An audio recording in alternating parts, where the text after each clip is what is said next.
Well, Anne Marie, they were really worried about two main things. One, they did not believe that this bill was very clear and explained what was allowed and what was not. And then two, they have some concerns about physicians possibly facing either professional or even criminal penalties. Now, today, we saw and heard from dozens of doctors. They came during the committee to give their testimony. Many of the doctors said they believed the language needed more clarity on what was considered a, quote, substantial permanent impairment of the life or physical health of the pregnant woman, as well as more clarity on what is considered a, quote, lethal fetal anomaly. The doctors say they worry a physician who performs an abortion in good faith could face criminal penalties with the current bill. They also don't like the change that says the medical licensing board, quote, shall revoke the license of a physician if they're found to have performed an illegal abortion.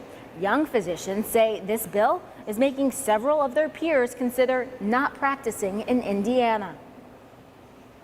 There was a survey of trainees that are currently residents in training in Indiana. There were over 400 responses, and 80% of them signified that they were much less likely or somewhat more likely to leave Indiana if this bill passes. Now, we heard from doctors on both sides of this debate, both doctors that were anti-abortion and those that were for abortion rights said this bill needs more clarity. And we're going to toss it over to Emily Longnecker. She's outside of the State House where she spoke to some Democrats that were trying to talk to members of the public. Emily.